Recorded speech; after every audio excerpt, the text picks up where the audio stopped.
Hi, good afternoon, everybody. Thank you for joining. I'm Dr. Ern Chen. I'm one of the pre-med mentors at Advanced eClinical Training, and I'm really excited to be here with all of you today to talk about gallstones. I'm going to give everyone to 2 minutes after the hour to join in case some people are just having a little trouble with the Zoom. And then we will get started.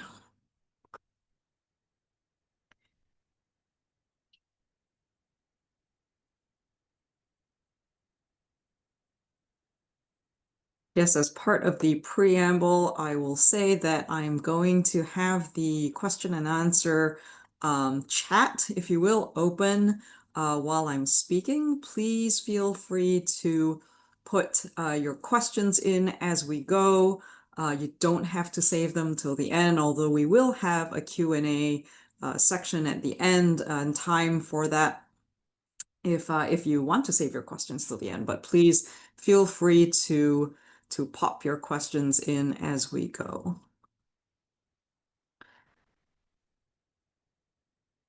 All right, well, it is in Central Time 3:02, and let's go ahead and get started.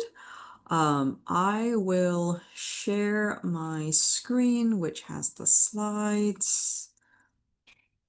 And if anyone's having trouble seeing the screen, please put that in the chat because I am monitoring that as we speak. All right, well, as advertised, what's that pain? Talking about today gallstones and inflammation and all the trouble that gallstones can cause. So let's go ahead and just get started. So first of all, what are gallstones? So, gallstones are generally composed of cholesterol and bilirubin, and those can accumulate and sit in the gallbladder over time. Oh, it says the chat says it's disabled. This is interesting. Let me see if I can. Well, that's interesting because I'm seeing the chat. So I guess the Q&A, yeah, let's consider the Q&A our chat. So please feel free to pop comments into the Q&A as opposed to the chat. Thank you for letting me know that. So back to gallstones. So gallstones are made up of cholesterol and bilirubin, and both of those sit in the gallbladder. And over time, they can turn into stones. These gallstones can range in size from a grain of sand, literally, right? A tiny little grain of sand, all the way to the size of a golf ball or even larger. So what can happen is as these little balls, right, whether they're sand size or golf ball size, as they sit in the gallbladder, they can then cause pain. And we'll talk about why that is in a little bit. Now, because they're made of cholesterol and bilirubin, you can think about all the conditions that people have that can cause high cholesterol or high bilirubin. And those can actually increase somebody's risk of developing gallstones. So let's first talk about anatomy because the anatomy piece is absolutely critical to understanding all the trouble that gallstones can cause. Once you understand how gallstones are formed, which we just talked about, the rest of it sort of becomes a plumbing problem. And to understand the plumbing problem, you got to know where all the pipes are, right? So that's the anatomy piece.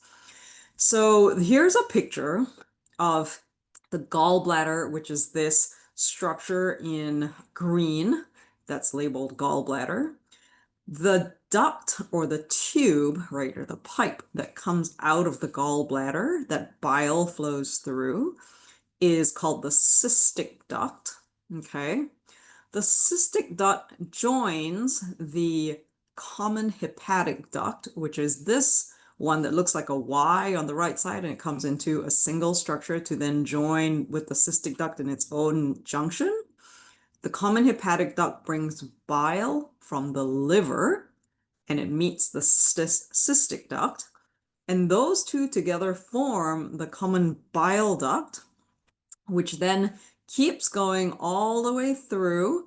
It joins another duct down here called the pancreatic duct, which isn't labeled, but you see this sort of J-shaped structure that's yellow. That's the pancreas. And the pancreas makes pancreatic juice, right, which is important for digesting. And the pancreas secretes its pancreatic juice through the pancreatic duct and meets the common bile duct.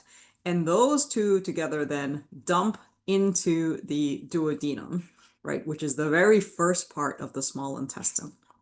So this is all plumbing. You need to understand how the liver with the common hepatic duct, how that joins the gallbladder duct, which is called the cystic duct, how that then joins with the pancreatic duct, and that then flows into the small intestine, the duodenum. So let's talk about causes of gallstones, right? Because we first need to understand how they're formed. And so your liver, right, produces cholesterol. And if it produces too much, right, that's going to help cholesterol-based gallstones form. Remember, it's cholesterol, bilirubin, right? So bilirubin, if you have an excess of bilirubin in the bile, and certain medical conditions such as cirrhosis, certain blood disorders, sickle cell disease, these can then cause your liver to generate too much bilirubin, and that can then help what's called pigment gallstone formation. So pigment gallstones are colored gallstones, or typically green, right, or brown, and they're green or brown because they contain a lot of bile. The bile is what gives it its color. Cholesterol stones are usually more yellow or pale yellow, almost white. And pigment stones are more on the green-brown side. So the other thing we talked about earlier, and I apologize for this formatting. I'm gonna try and fix that real quick. Sorry about that. There we go. What also happens is the gallbladder, right? The liquid that's sitting in the gallbladder, if it sits around for a long time, right, that sort of aids the formation of stones. And so if the gallbladder doesn't empty very well, that means the liquid, right, the bile and cholesterol and all, they're sitting in the gallbladder for a longer time. And people with that problem of incomplete or improper gallbladder emptying have a higher propensity to form gallstones. Now, the lower three are sort of demographic, if you will, or patient descriptions. And we've found that just in general, women, especially those who are over the age of 40 and are overweight, tend to have a higher risk of forming gallstones. Thin younger men don't generally get gallstones, but older women who are overweight are sort of a very prototypical or typical type of patient to present with gallstones. So what are the symptoms that patients tend to present with? So recognizing that every patient's presentation may be a little different, right? What we have on this slide is sort of the textbook presentation, right? And so a patient may have one or more or all of these symptoms. Usually it's unusual to have all of them, because if every patient walked in with all the symptoms, it would make diagnosis very easy. And the fact that we aren't all, creatures of the same anatomy, we don't all feel the same thing that's going on, and we all have different kinds of gallstones, means that we all present in different ways.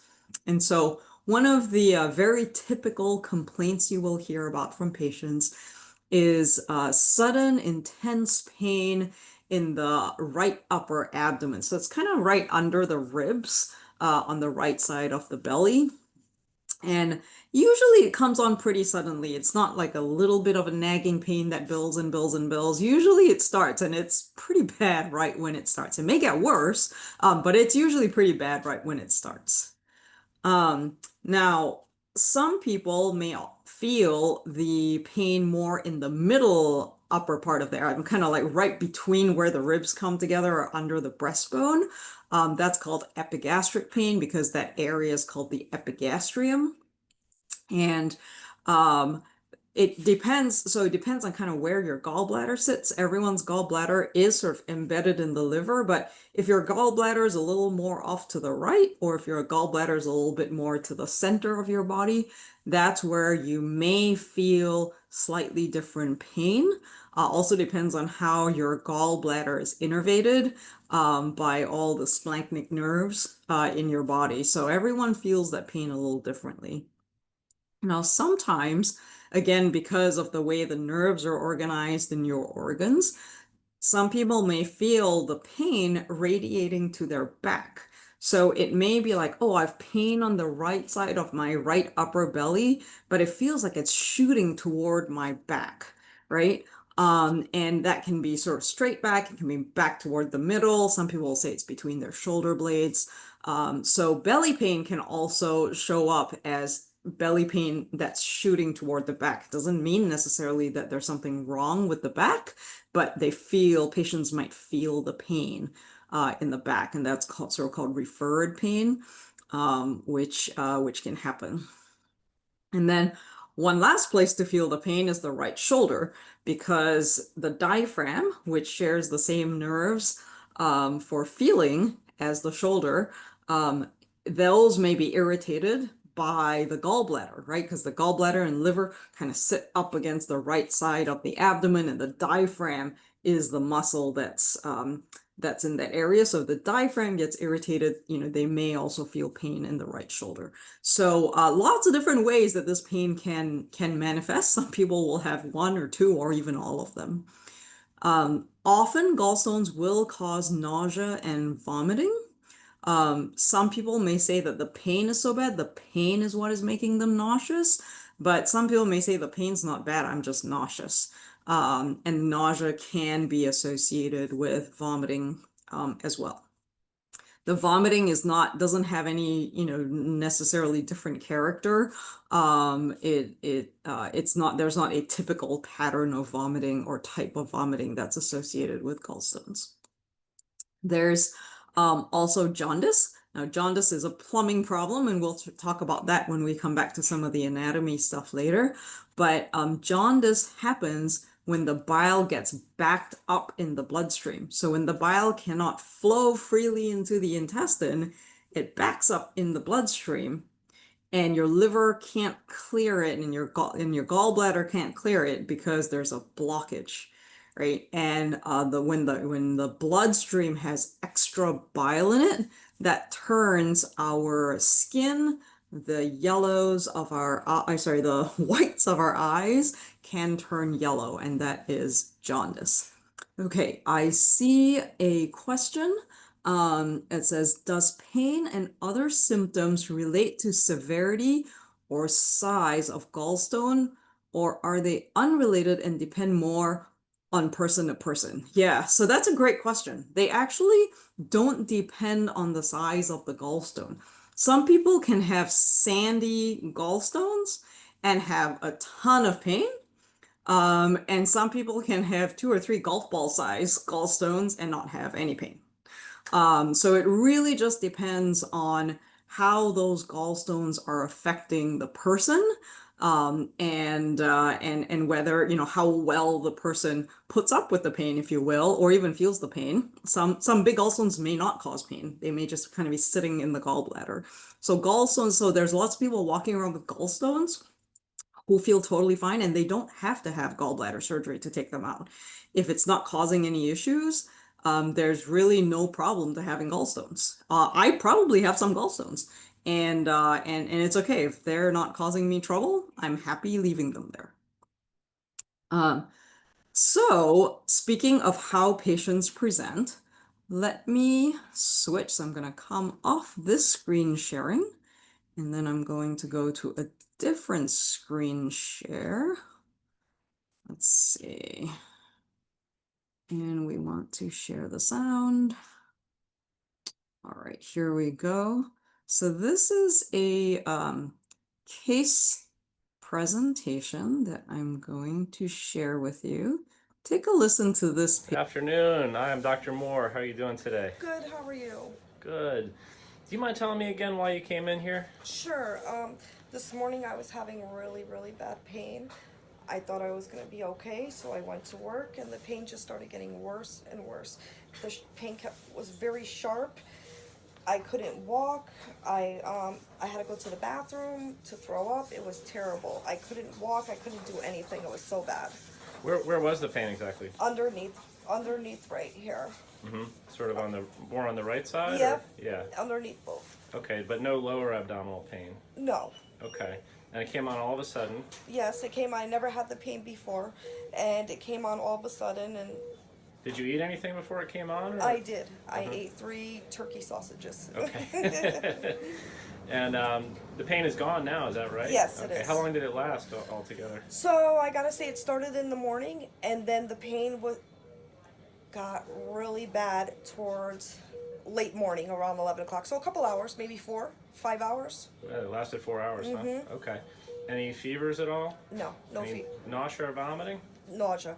I was nauseous and I was dry heaving. But you didn't actually vomit? No, Okay. Any other health problems we should know about? no. Okay. All right, I'm just going to press on your belly real quick. So I'm just going to lay this stretcher back here.